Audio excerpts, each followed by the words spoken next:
Muy buenas, bienvenidos a mi canal, soy Alejandro Martínez, vuestro entrenador clínico de confianza y volvemos a YouTube. En esta ocasión vamos a hablar sobre enfermedades raras que afectan al sistema respiratorio y es que vamos a descubrir en qué consiste la fibrosis pulmonar idiopática. Esta serie de vídeos bastante entretenidos, obviamente vamos a hablar sobre ejercicio físico, beneficios y algunos consejos para empezar a hacer ejercicio en estas personas que tienen fibrosis pulmonar idiopática.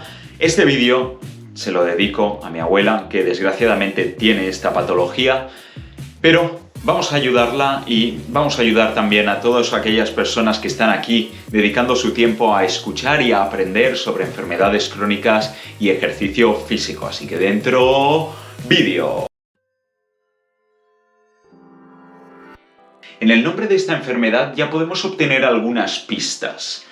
Fibrosis hace referencia a la cicatrización pulmonar que se daría en los pulmones y idiopática es un concepto que se utiliza para describir cuando las causas de una enfermedad son desconocidas. Por tanto, la fibrosis pulmonar idiopática es una enfermedad rara que afecta a los pulmones con un patrón restrictivo en donde hay un exceso de cicatrización que afecta a los pulmones y sus causas son desconocidas.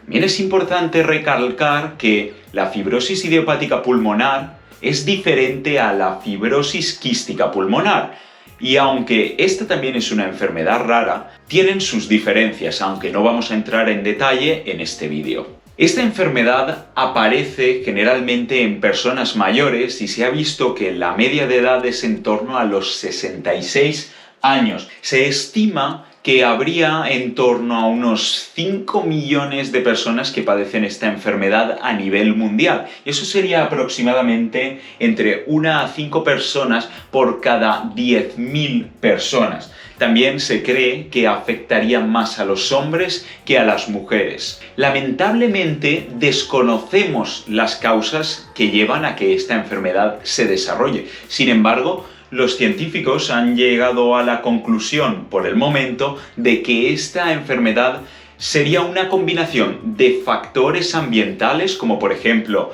el tabaquismo, infecciones o reflujo gastroesofágico repetitivo, junto con factores genéticos, es decir, las personas tendrían cierta predisposición genética a padecer esta enfermedad que junto con esos estímulos del ambiente perjudiciales podrían llevar a que esta enfermedad se desencadenara. Como es una enfermedad que afecta principalmente al sistema respiratorio, se pueden esperar síntomas relacionados con este sistema, como por ejemplo la disnea de esfuerzo, esa sensación de falta de aire, como que te cuesta más hacer este esfuerzo, porque, como he dicho anteriormente, es una enfermedad con un patrón restrictivo, es decir, cada vez vamos a tener menos capacidad en esos pulmones y por tanto puede aparecer esta disnea. Otros síntomas podrían ser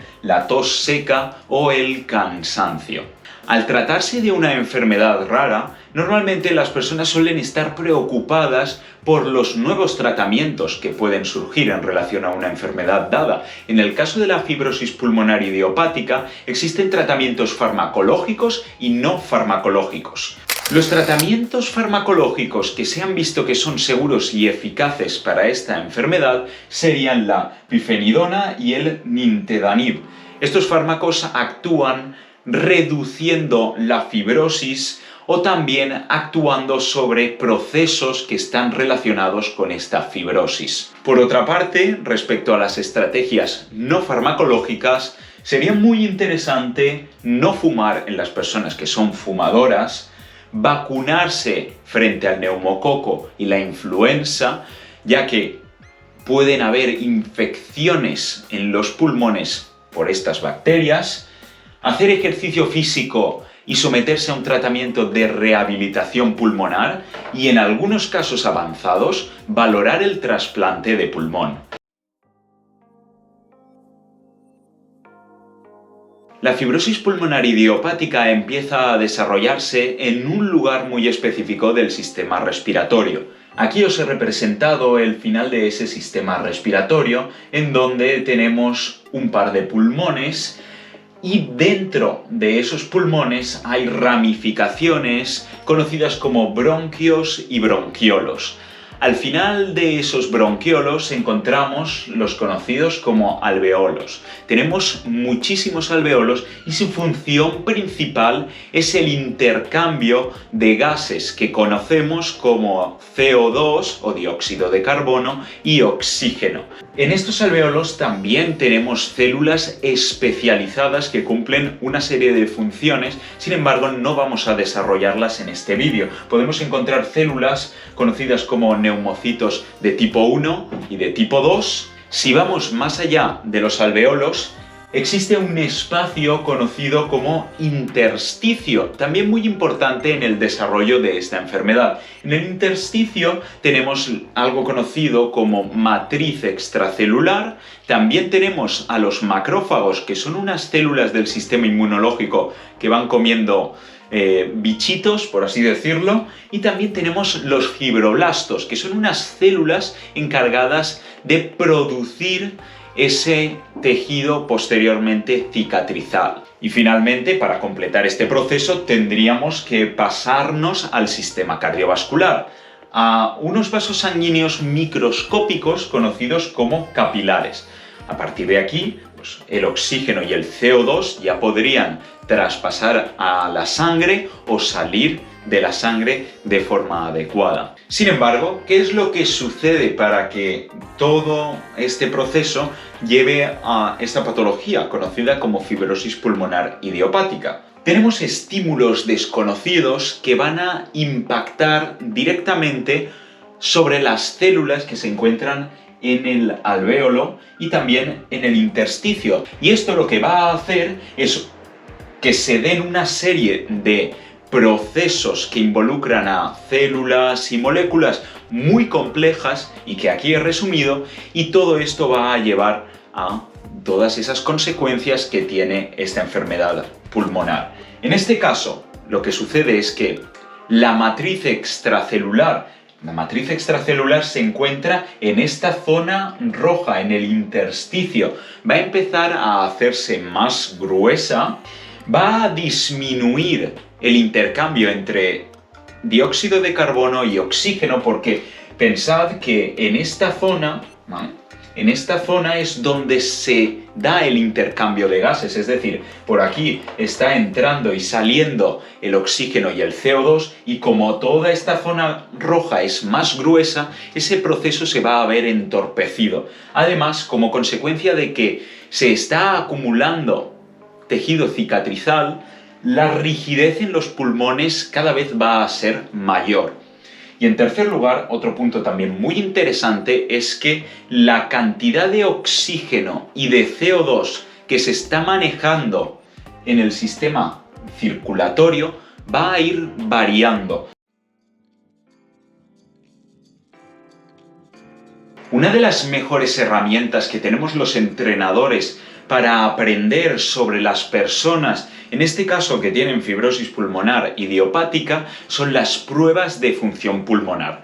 Obviamente existen varias pruebas, sin embargo voy a describir un par que a mí me parecen muy interesantes y son bastante utilizadas. En primer lugar tendríamos las pruebas de esfuerzo, de las cuales ya hemos hablado en el canal, y os animo a que veáis este vídeo si lo que queréis es aprender muchísimo más sobre este tipo de pruebas en relación al ejercicio físico y a la salud. En este caso, una prueba de esfuerzo es un esfuerzo físico que se suele llevar al máximo y se hace mediante actividades como correr o pedalear. Correr en una cinta para correr y pedalear en un cicloergómetro o bicicleta estática. Si lo que se quiere es analizar la función pulmonar de una persona, esta prueba de esfuerzo no solo debería ir con un electrocardiograma para ver la respuesta cardiovascular, sino que específicamente debería tener un ergoespirómetro. Este ergoespirómetro simplemente es una máscara que se conecta con un tubo directamente hacia una máquina conocida como analizadora de gases. Esta máquina analizadora de gases nos va a ayudar a obtener resultados sobre la capacidad funcional de una persona determinada. En primer lugar, se puede analizar la función respiratoria. Hay unas gráficas que pueden ayudar a los médicos a detectar patrones de obstrucción o patrones restrictivos.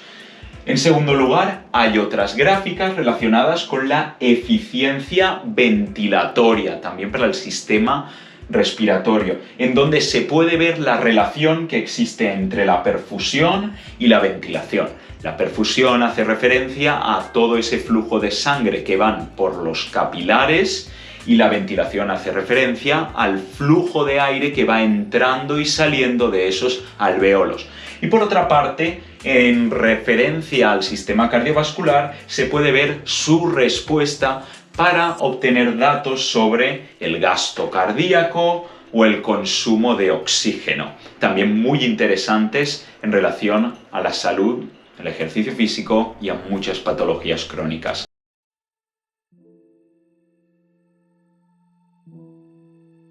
La segunda prueba que se lleva a cabo para evaluar la función pulmonar es la espirometría forzada.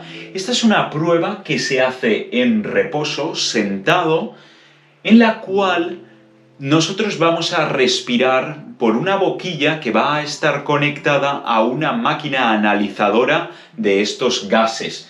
Es una prueba muy rápida y muy sencilla en donde primero vais a tener que coger toda la cantidad de aire posible y después expulsar lo más rápido posible todo ese aire, al menos durante 6 segundos. Esta sería la espirometría forzada. Aquí podríamos observar las curvas del patrón de respiración restrictivo, concretamente para estas personas con fibrosis pulmonar idiopática. En este caso tenemos dos gráficas. En azul están representadas las personas que no tendrían ningún tipo de complicación respiratoria y en verde representadas las personas que tendrían un patrón restrictivo como el de la fibrosis pulmonar idiopática. Aquí en esta gráfica evaluamos aquí abajo el tiempo y en la parte izquierda la cantidad de aire en litros. Como podéis ver, en una persona que tendría una patología como la fibrosis pulmonar idiopática, la cantidad de aire que es capaz de expulsar es muchísimo menor que una persona que no tendría estas complicaciones respiratorias. Y esto obviamente afecta especialmente a dos valores muy importantes en esta patología, que es la FEV1, que sería el flujo de aire en el primer segundo de la prueba, y también la capacidad vital forzada, que sería la cantidad total de aire inhalado y exhalado. Y por otra parte, tenemos otra gráfica en donde se analiza aquí abajo la cantidad de aire en litros y por otra parte el flujo de aire en litros por segundo. Como podéis ver, en una persona con esta patología sería mucho más reducida, especialmente el flujo de aire se va a ver reducido en estas personas. Aquí podríamos ver uno de esos resultados finales que se podrían obtener con esta prueba. En este caso, en color azul tendríamos el patrón que tendría, por ejemplo, yo cuando me hice estas pruebas meramente por curiosidad en la asignatura de fisiología en la universidad, y en el color rojo las personas con esta fibrosis pulmonar idiopática. Obviamente, las personas que no tienen esta patología, durante la expiración, cuando tiran aire, van a ser capaces de tirar muchísimo más aire en el primer segundo que la persona con esta patología. A nivel de inspiración, es decir, de coger aire, sucedería lo mismo. Estas personas serían capaces de coger menos aire que personas sin esta complicación. Y si vemos el área roja y la comparamos respecto al área verde, el volumen o la cantidad total de aire que maneja una persona con un patrón restrictivo es muchísimo menor, está mucho más deteriorada que en personas que no tienen esta complicación. Por tanto, estas personas tienen un patrón espirométrico restrictivo y el médico va a utilizar todos estos datos para concluir que estos valores están correctos o no son del todo correctos. Generalmente suele suceder que la capacidad vital forzada está disminuida, la FEV en el primer segundo, es decir, la cantidad de aire expulsada en el primer segundo, también está reducida, pero la relación entre estos dos números suele ser normal y aceptada según unos valores de referencia que tienen los médicos. Y bueno, hasta aquí el vídeo de hoy sobre la fibrosis pulmonar idiopática. Obviamente vamos a seguir hablando más sobre esta enfermedad rara, especialmente sobre ejercicio físico, sobre beneficios, estrategias y consejos para empezar a hacer ejercicio en personas que tienen esta enfermedad rara. Recordad, si os ha gustado el vídeo podéis suscribiros por aquí o seguir viendo más vídeos por allá. Soy Alejandro Martínez y nos vemos en la siguiente ronda.